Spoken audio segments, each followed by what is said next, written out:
সকালে ঘুম থেকে উঠেই এক কাপ চা রেডি করে নিচ্ছিলাম নিজের জন্য। খুব আয়েশ করেই চা কাপ খেয়ে তারপরে আমি আমার দিনের যাবতীয় কাজকর্ম করার প্রস্তুতি নেই। এই চাটাই মূলত আমার এনার্জি বুস্টার, তাই খুব রিল্যাক্স করে চা খাই আমি।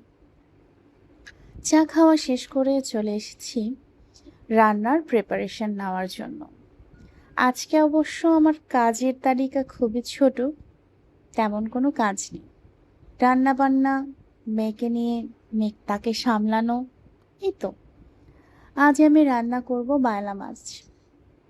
এই মাছটা আমার হাজবেন্ড কিছুদিন আগে অফিস থেকে ফেরার পথে নিয়ে এসেছিল। তখনই আমি আর আমার শাশুড়ি মাছটাকে কেটে বেছে পরিষ্কার করে রেখেছিলাম। আজ জাস্ট নামিয়ে রান্না করে নিচ্ছি।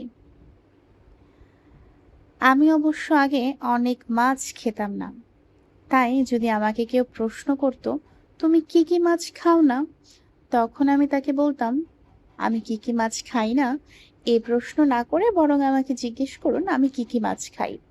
এটাই বড় উত্তর দিতে আমার সুবিধা হবে।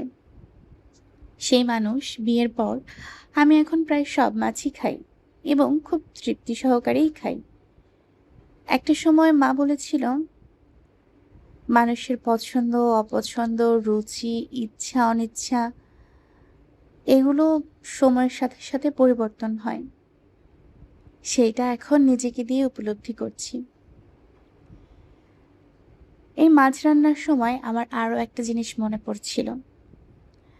আমার ফ্যামিলি, মানে আমার বাবার বাড়ির ফ্যামিলি যখন প্রথম গ্রামে শিফট করে যায় ঢাকা থেকে, তখন আমার বাড়ির পাশে যে খাল আছে, বাবা সেখানে ঝাউ দিত। সেখানে অসংখ্য রকমের মাছ পাওয়া যেত সেই সময়।